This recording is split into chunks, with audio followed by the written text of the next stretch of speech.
Let me introduce Laisha. Laisha currently works as a senior software engineer with Goldman Sachs. She's a big time machine learning aficionado. And while she's not working, she builds AI and machine learning based applications for social good and works on building applications at scale at work. She loves building and hacking. She's actually a serial hackathon winner. Wow. Microsoft AI Hackathon, CyberHack. She also participated at Amex AI Hackathon, Ethereum Blockchain, and AI ML Hackathon, Mercedes-Benz Digital Hackathon. Wow, she's amazing. And people often call her the Hackathon Girl. She's also a tech speaker, blogger, podcast host, mentor, and global ambassador at Women Tech Makers at Google. She believes in hacking her way through life one bit at a time. And today she will delight us with her amazing self comparison in Python more than what meets the eye. Liza, Thank you for the lovely introduction. And a very good evening, good morning, good afternoon to all the people who are joining from different parts of the world. All right, I think just a quick heads up, I've moved on to a different role now and I'm heading developer relations at Pesto. It's an edtech startup. Yeah, that was a quick update. Now, comparison. When we talk about comparison as an operator, comparison as a concept, I think it's seldom thought about. It's something which is considered as a very basic in any programming language, be it Python, be it JavaScript or C++. And these are the places where, these small nitty gritties can kind of, introduce certain errors that you might not have thought about or you would have overlooked. How many times have we talked about, these two probably cars look the same, or these two tops look the same, the dresses are actually identical, but the words same, equal, identical have a lot of different implications when it comes to Python. And that's exactly what we're going to talk about today. But before we start discussing the technical nitty gritties of what is the importance, why do I need to know about it? I mean, my programs are working fine. Let's first understand two concepts. One is equality, the other is identity. Let's take a very basic example. Let's assume that you're standing in front of two cars. Both the cars have the same size, they're the same model, the same brand, the same color. Now, when you look at these cars, if we see technically, they're equal in terms of their features, but they're not identical, right? Their engine number, chassis, bunch of those things could differ. Now, let's assume that you take a photograph of both of these cars and put them side by side next to each other. Now, they are also identical and they are equal. So, what happened here, right? If we look at it, if objects are actually identical, they're also equal, right? When we took the photographs. But the objects which are equal, they can be equal without being identical.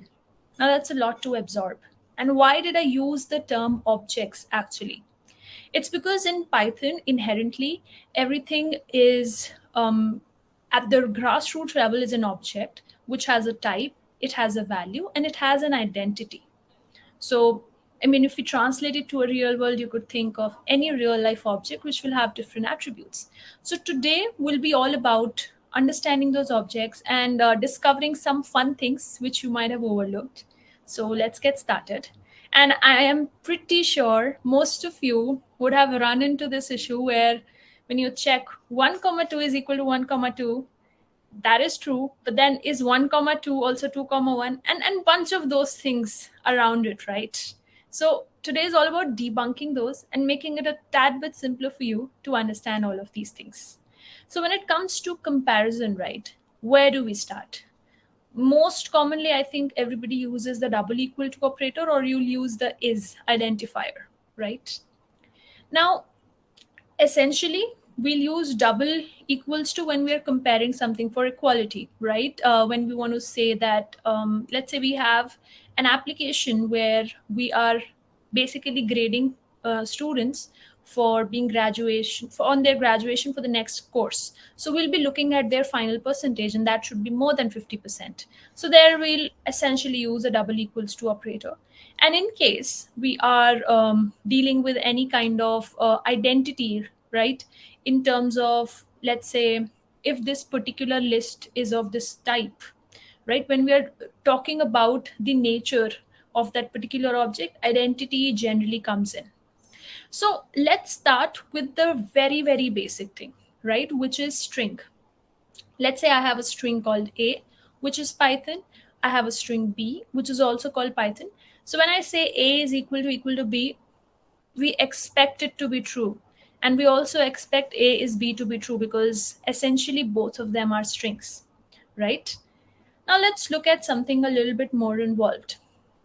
Let's take a list, which is 1 comma 2, and then I introduce another object called B, which is equal to A.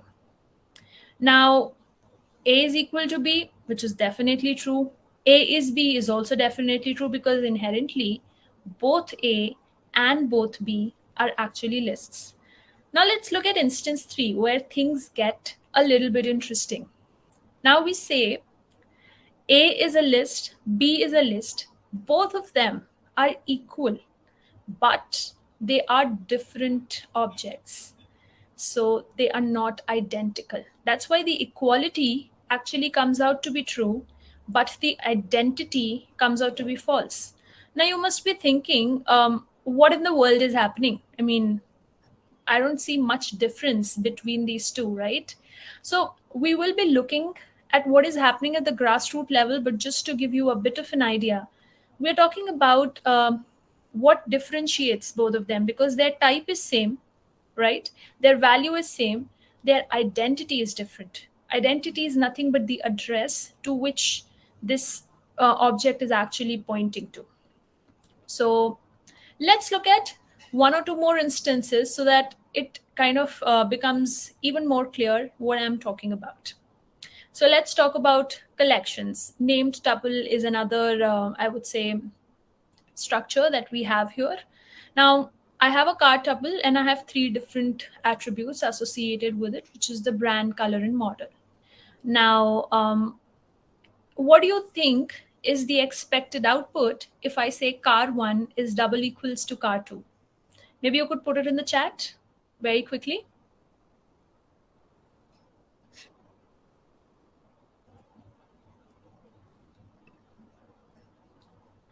Okay, you're saying that it will be true. And could you also punch in your answers for what will happen if I say car 1 is car 2? Absolutely, we have a great audience. You all are actually correct. So, and then the reason again boils down to the fact that both the objects are actually two different objects having two different pointers at the address location. Now, let's go to another application, which is, I think, more commonly used when we are working on bigger projects, which is classes.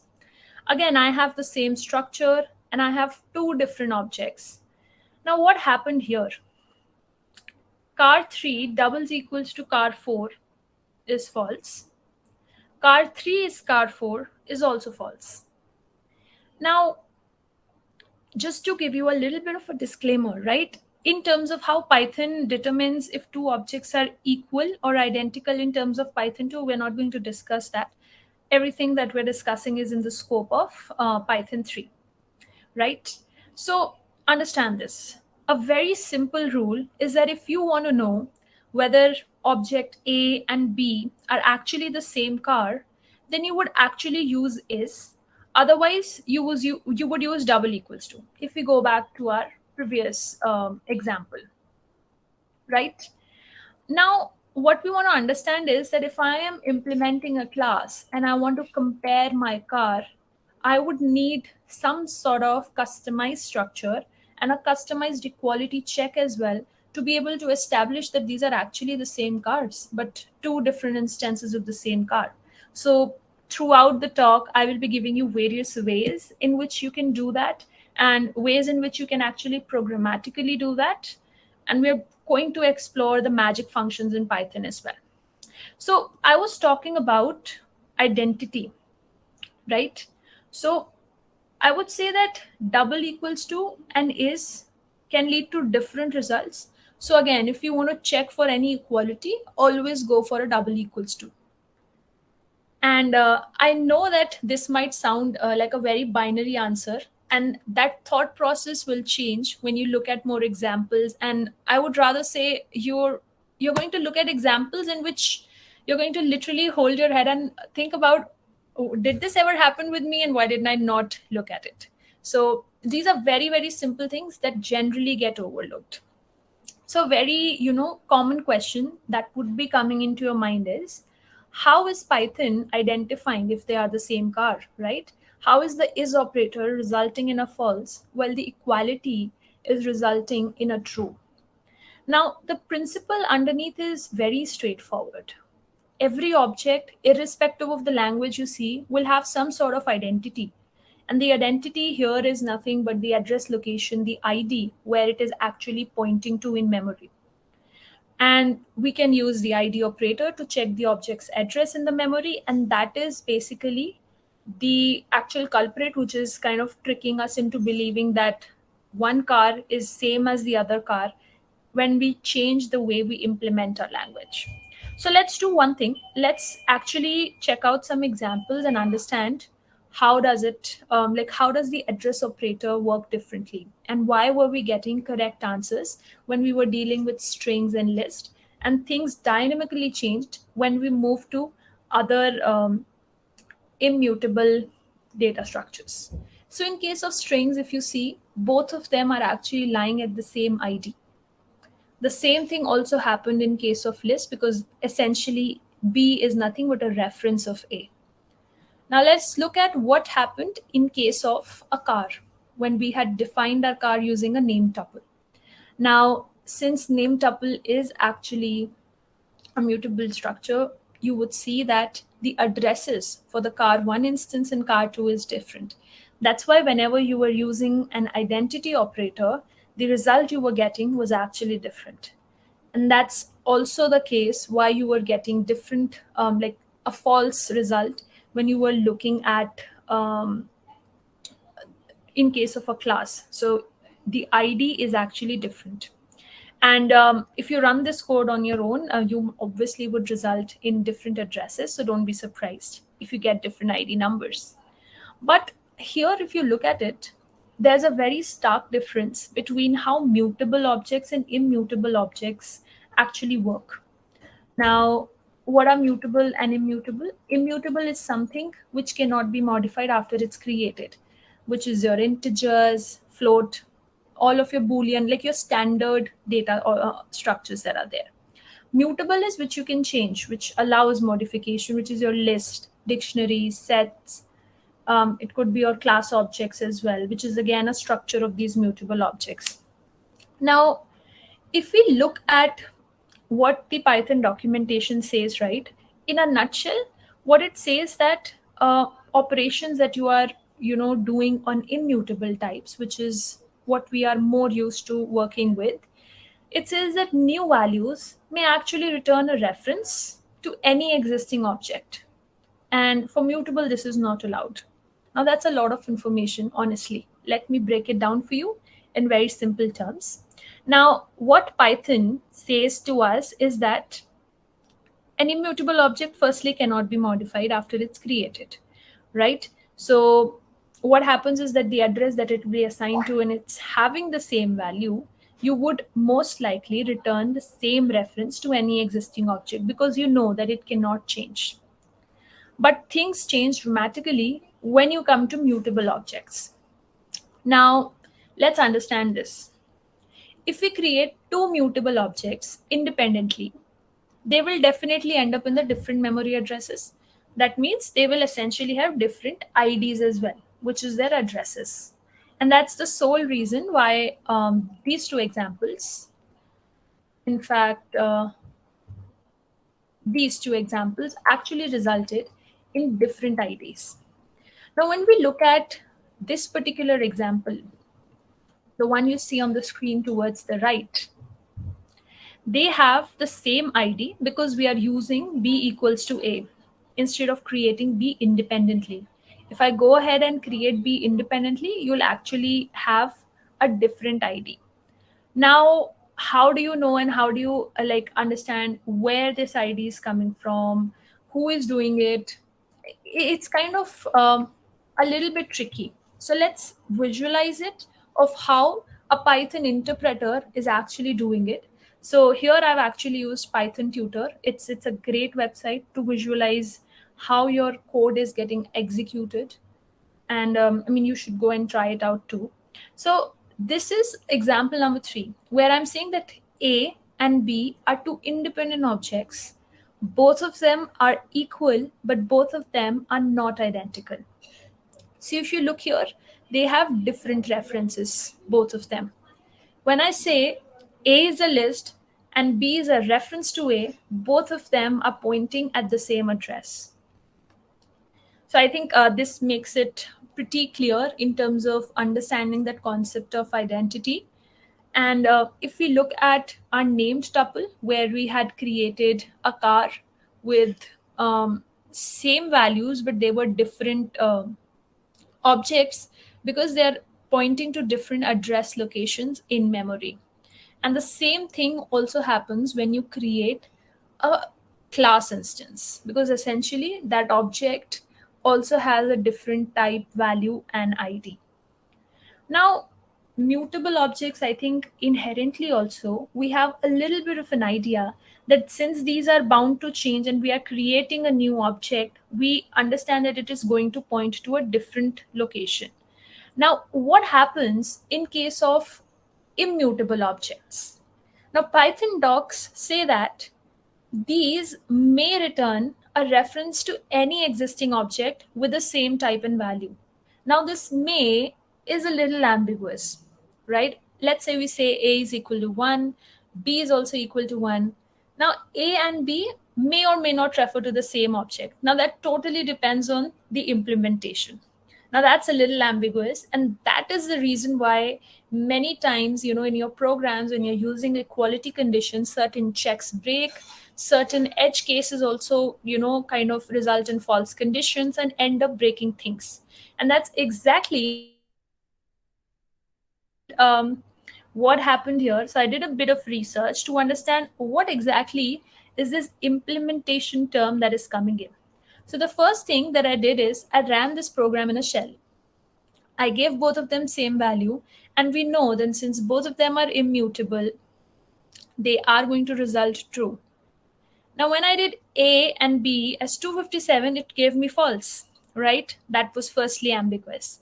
Now, when I did the same thing in a script, it gave me the correct expected behavior. Now, any guesses, anyone, why this might happen? I'm definitely going to talk about it, but why do you think it could have happened? Maybe a wild guess. Number of bits, okay. That's interesting.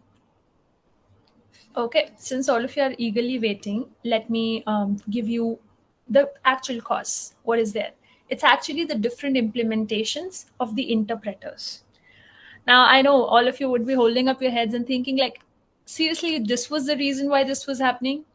Now, let me give you a little bit of a technical detail into why this happens. Now, first thing is Python as a shell uses REPL, which is nothing but it reads the code, evaluates it, prints it, and then loops back on it, which is different from how your IDE would interpret it when you would say run this as a Python test script.py, right? The execution will be different. Now, I don't want to go into details of how this is different, but I want to tell you that it actually exists. What happens, I mean, if I were to sum it up in a nutshell, in an interpreter, is that it will keep an array of integers. The size of the array can be different in each interpreter.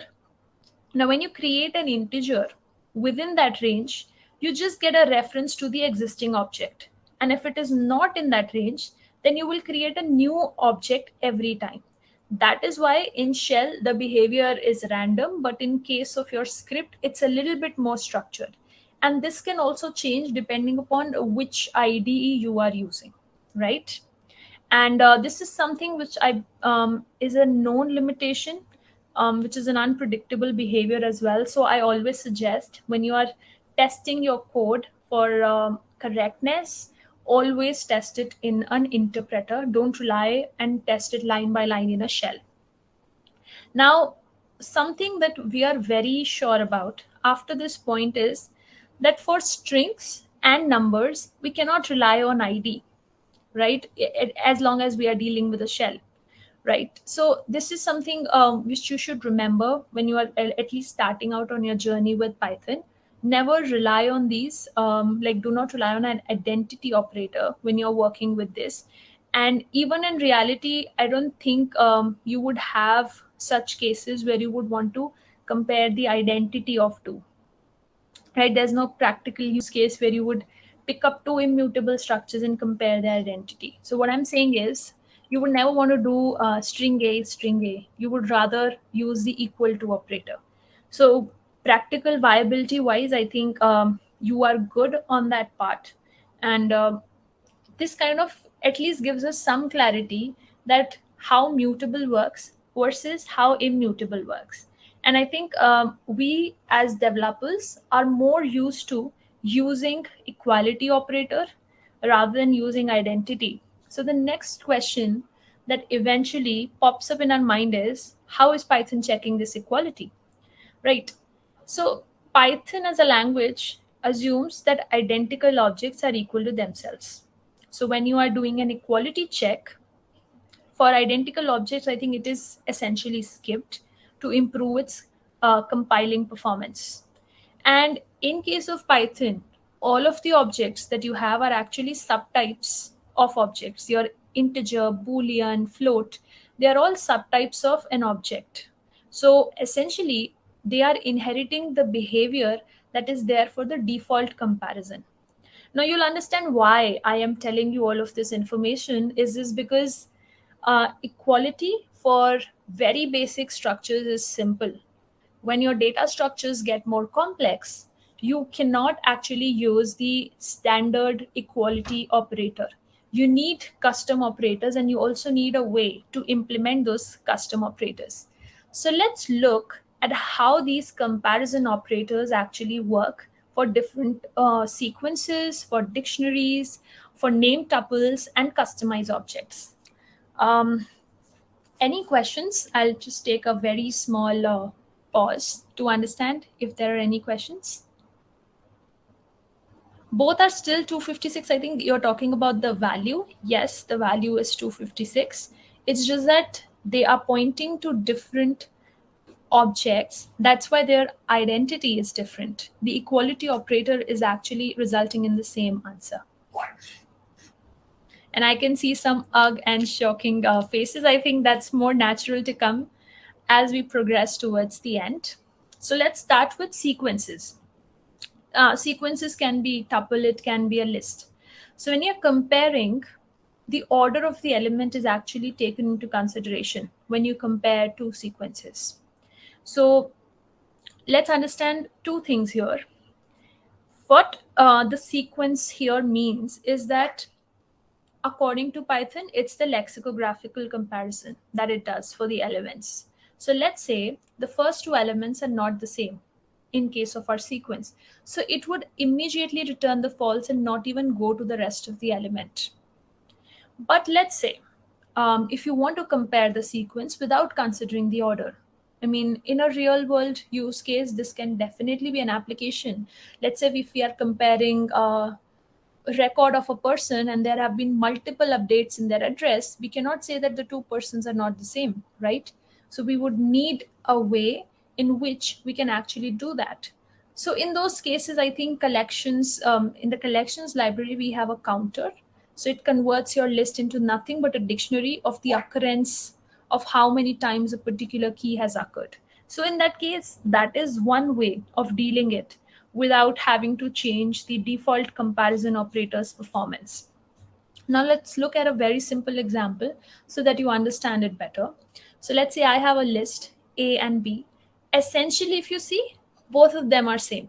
1 to 3, 1 to 3 is what they have, but they are occurring in different order. So if you say A is equal to B, it's definitely going to result in false. But it can be a case where a restaurant is looking at the people, the employees, how many of them actually came in today, how many of them actually came in tomorrow, if they were the same set of people. And let's say the lists that they're operating are not sorted by any order, and they're just in the order of their walk-in times, right?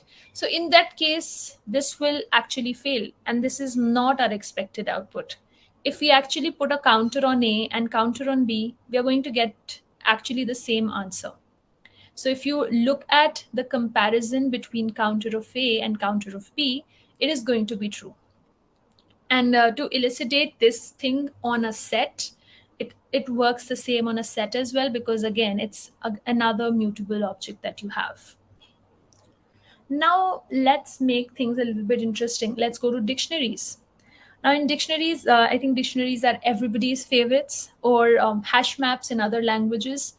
Order is not important anymore. Equal to, the double equal to operator just works very, very well for dictionaries. So you can just go ahead and use the equality operator if you're comparing two maps. Now let's come to name tuples. Now, name tuples is nothing but it's an extension of tuple, which comes as an existing type, but it has some interesting behaviors that we're going to look at. So we have um, something called as a bird, something called as a human, and in both of them we are taking two attributes, the count of eye and the count of mouth. Now we are saying that I have a bird B which has two eyes and a mouth. I have a human which has two eyes and a mouth. Now, if I say B is double equals to H, it says true. But we know as humans that a bird and a human is not the same. But why did this happen? This happens because name tuple has inherited the comparison logic of what was implemented from a regular tuple. And we know that name tuple gives us the flexibility of introducing different attributes. And since it's a structure, we would want some sort of flexibility where we could tweak the way we compare, right?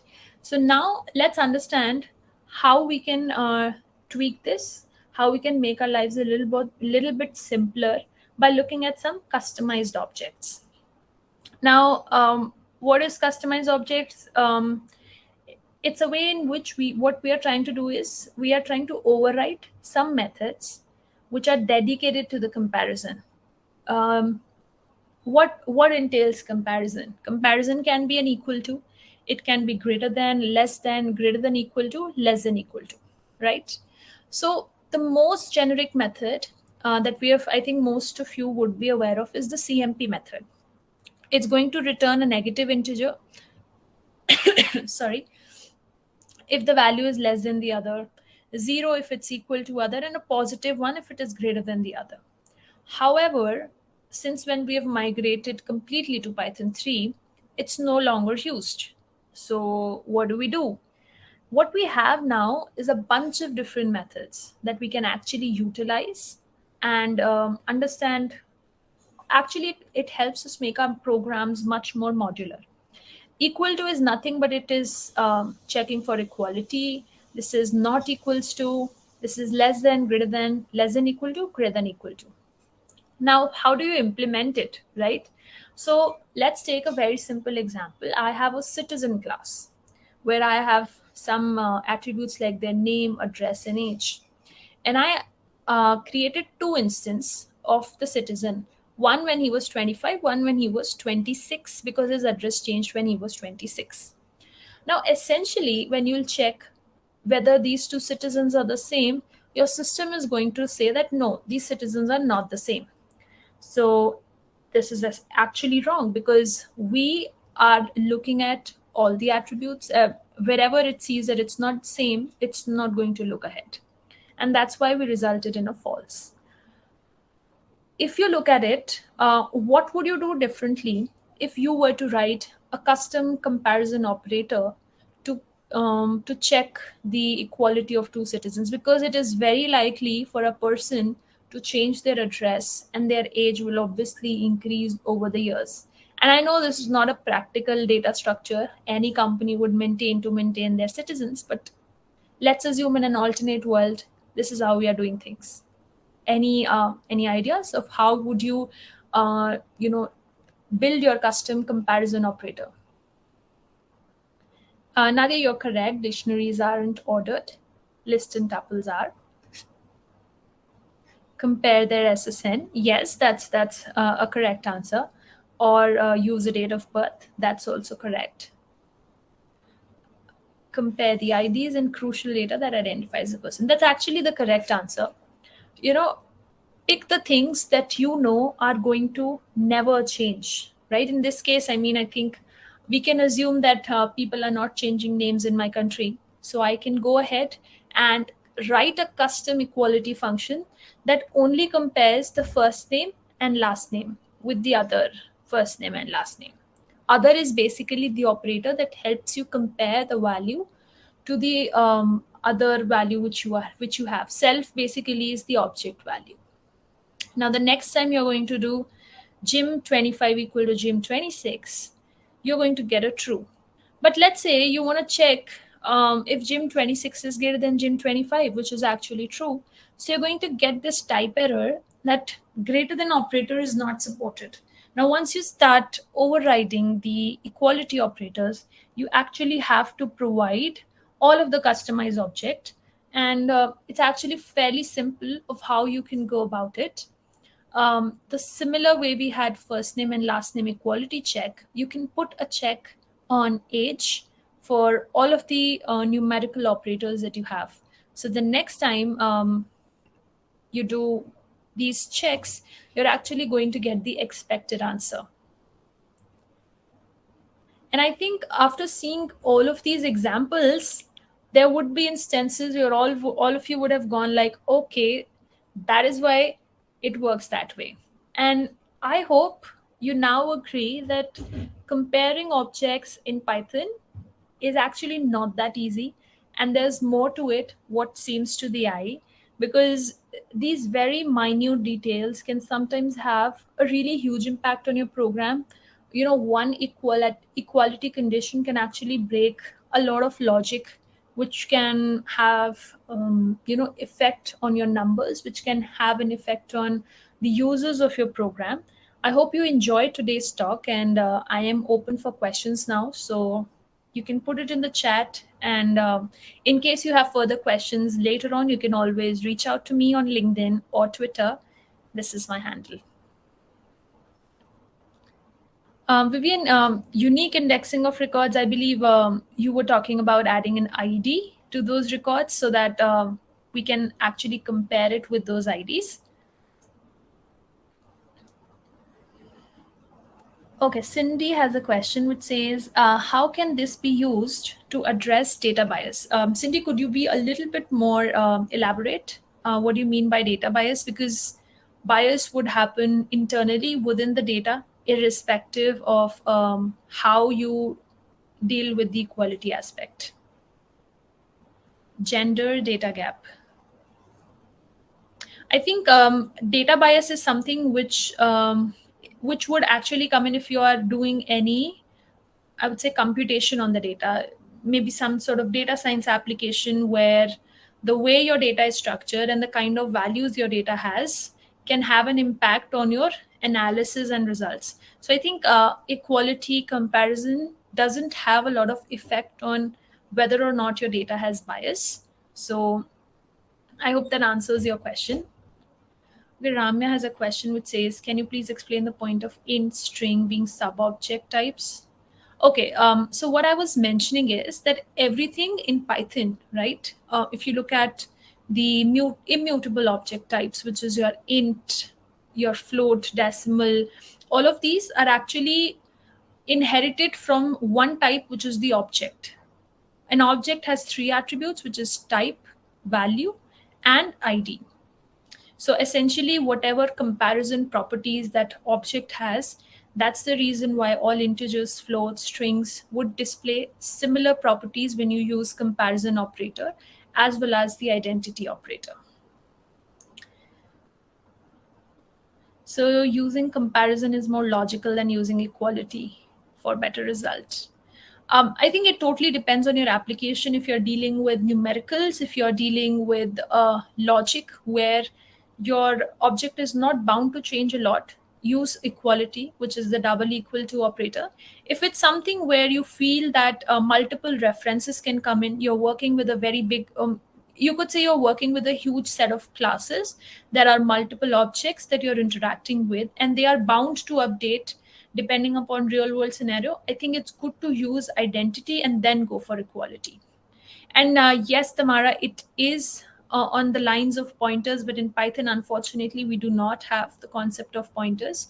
So that's the reason why other object-oriented languages like C++ and Java give us more flexibility in utilizing our memory space, our heap space, because we can actually understand how do we generate those references within memory. In Python, we don't have that kind of flexibility much.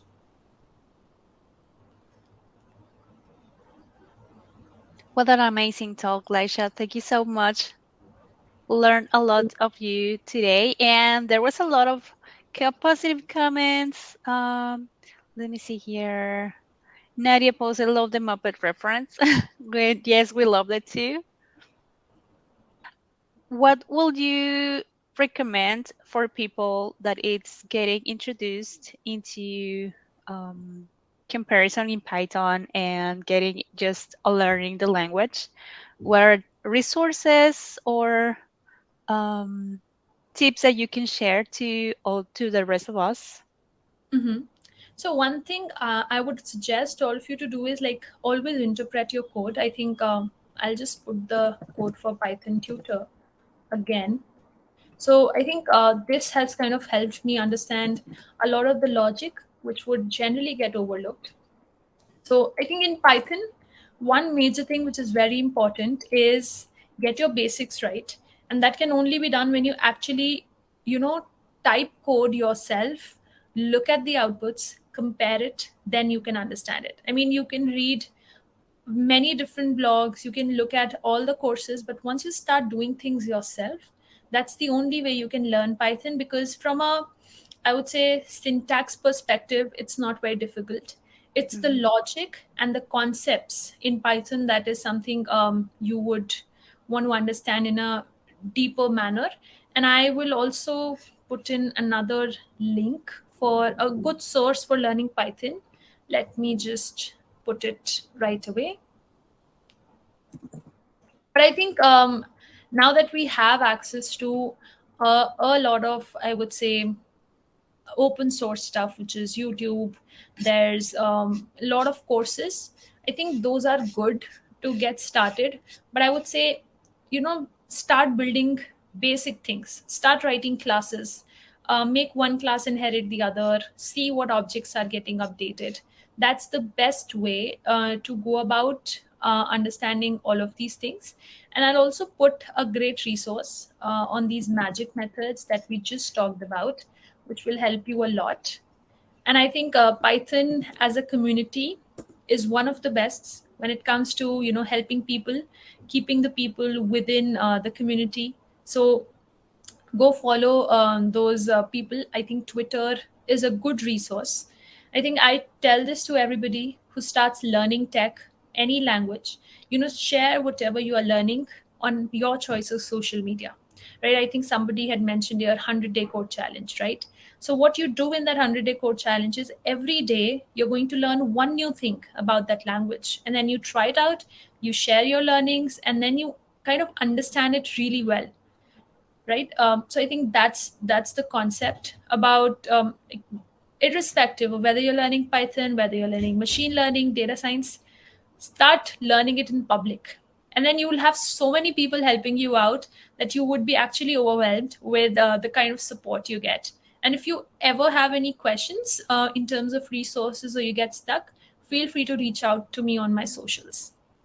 That's an amazing answer. Thank you so much. Yeah, I think that knowledge is the only thing that when you share it, it gets multiplied. And if you're in the initial steps of learning something, make it public so you can also reinforce these learnings.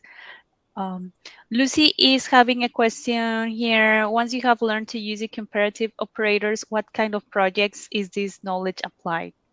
Okay. So, Lucy, what happens is comparison is not something which would require a very specific project for you to apply in. So, think of any application in the world, whether it's Instagram, whether it's Facebook. Even when you are logging in to your Instagram account, right, your password has to be matched with another password that is there in the database, where again, a comparison is done between two strings which are present, right? So, equality, comparison, comparative operators is, I think, the core of any language, any framework that you work with. It's just that as you move across different frameworks, the concept behind how they work is going to change. So, this is what, and this is how Python works. The nitty gritties of it are different when you talk about C++ or Java. So, I think, irrespective of what you work on, this knowledge will go a long way in helping you understand basics. Great. Thank you so much for answering. And I think that we're just in time. Thank you so much, everyone, for joining. Thank you so much, Laisha, for being our guest speaker for this amazing talk.